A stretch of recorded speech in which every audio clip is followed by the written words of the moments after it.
ahora de fútbol. Nos vamos a ir a Cancha del Cruzado porque Maipú recibe a Desamparados a las 21. Y Chicho Basali nos ha prometido una entrevista muy interesante. Chicho.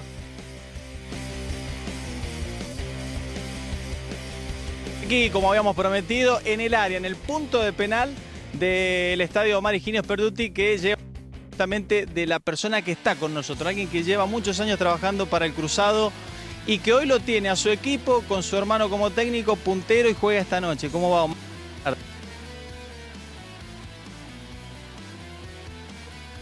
Bueno, vamos a volver enseguida con José Luis Basali, que le alcanzó a hacer una parte de la primera pregunta, pero enseguida se las va a poder hacer bien cuando recuperemos allí este inconveniente que tenemos en el audio. Vamos a hablar ahora de economía. Bueno, hay que seguir analizando este tema para entender. Constantemente hablamos de economía. Cuando no es el valor del dólar, es la inflación, es el desempleo, la pobreza. Siempre hay algún dato que a los argentinos nos tiene alarmados y no es para menos, ¿eh? Todos tenemos contacto con la realidad. Sepamos un poco más o un poco menos de los números. Está con nosotros Agustín Echevarne, es economista de la Fundación Libertad y Progreso. ¿Cómo le va? Muy bien, muchas gracias por la invitación. No, por favor, que ha venido a presentar su libro que enseguida nos va a contar aquí en Así Mendoza es. en el Círculo de Periodistas. Pero antes queremos hablar, bueno, del último dato duro de la economía que conocimos esta semana, que es la inflación, la de septiembre, la más alta en lo que va del año, 5,9, 5,6 es a nivel provincial, es un índice que nosotros veíamos en algunos países no tienen ni siquiera en el año, como por ejemplo Chile. ¿Cómo se va a poder frenar esto? No escuchamos muchas propuestas en campaña.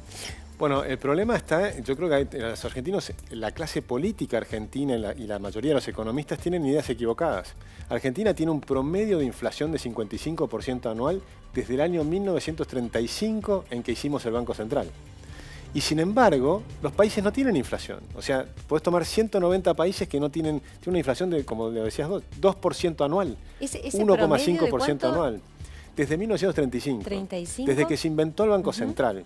Por eso ahora tenés economistas como Javier Milei y dice hay que cerrar el Banco Central. La verdad es que en Argentina lo hubiese sido mucho mejor sin Banco Central, porque hemos bastardeado la moneda. Entonces tenemos una moneda falsa, porque es una moneda falsificada por los políticos. Estás imprimiendo billetes y demás, terminan generando esta enorme inflación. Esa es la verdadera razón de la inflación, porque nosotros escuchamos un sector político que culpa al otro, desde el gobierno nacional dicen, bueno, se debe a declaraciones del candidato de la oposición que dijo tal o cual cosa y por eso se disparó el dólar y por eso la inflación es tan alta. Por supuesto que hay temas de expectativas y demás, pero la inflación es siempre, en todo lugar, un fenómeno monetario, de oferta y de demanda de dinero. Entonces puede ser que la gente se escapa del dinero porque está más asustada, pero eso es circunstancial. Cuando vos tenés que desde 1935 para acá 55% anual, salvo 10 años, porque en 10 años cambiamos la regla monetaria y esos 10 años pusimos la convertibilidad y la inflación pasó a ser cero.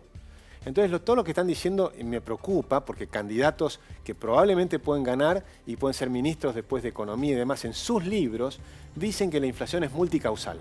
Que son los empresarios, que son los oligopolios y demás, son los mismos empresarios que están al otro lado de la cordillera. Al cruzar la cordillera, los mismos empresarios que están en Chile están acá.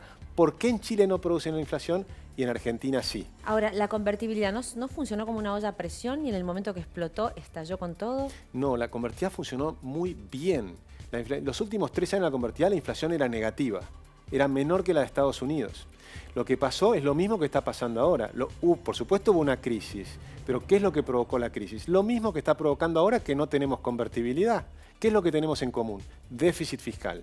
Déficit fiscal que te genera una gran deuda. La gran deuda te genera que la gente se empieza a asustar y se empieza a ir. Y después tenés fuga de capitales. Lo mismo que tenés ahora que se fueron 1 de cada 3 dólares de los depósitos que estaban en dólares, ya se fue 1 de cada 3. Lo mismo que pasaba en el 2001-2002, con lo cual el problema no era la convertibilidad. La convertibilidad lo que hacía es que los pobres tenían moneda sana, porque nosotros nos podemos defender de la inflación. Podés comprar un dólar, los que tienen más acceso a la información, los que están mejor preparados, los que están cerca de los centros financieros. Pero ¿qué pasa con la persona que está recogiendo la uva y le pagan la quincena? Esa persona no puede comprar dólares. Entonces, a ese es al que más le pega la inflación. Si la inflación es un fenómeno de transferencia de riqueza de pobres hacia ricos y es organizado por los políticos, ¿no? Y garantizado por los banqueros centrales y los economistas que apoyan estas ideas. La devaluación es un crimen. Eso es lo que hay que comprender. Ahora, ¿cómo se hace para, digamos, bajar el gasto público? Todos los gobiernos lo prometen, todos los candidatos, pero una vez que llegan al gobierno, no Le falta solamente, convicción. claro, no solamente no lo bajan, sino que algunos lo aumentan, ¿no? Aumentarlo es lo más fácil, es lo que hacen todos. Bajarlo, por supuesto, es difícil. Nosotros hicimos un libro que se lo presentamos al gobierno actual, a Cambiemos, pero se lo vamos a presentar al próximo, sea quien sea. Hay una forma para ir bajando el gasto público, cuidando a la gente.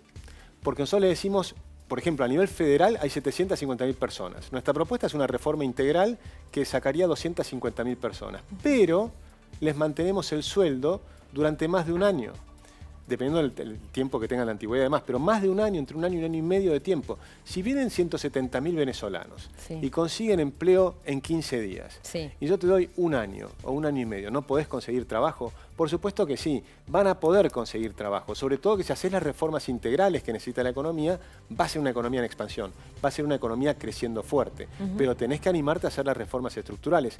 Lo que a mí me preocupa es que los actuales candidatos no están proponiendo esas reformas estructurales. Bueno, viene a presentar ese libro, esta noche va a estar correcto. en el Círculo de Periodistas. Sí, a las 20 horas en el Círculo de Periodistas. Este libro es La clave es la libertad, que básicamente lo que muestro es que no es una utopía. Esto ocurrió en 5 continentes, países que están en 5 continentes. Hacés las reformas estructurales y los países salen adelante y empiezan a crecer muy rápido y no al 3% anual. Tenemos que apuntar a crecer al 7% anual. Bien. Y crear 4 millones de empleos en los próximos 4 años. Muchísimas gracias, muy amable. Muchas gracias a ti, un placer.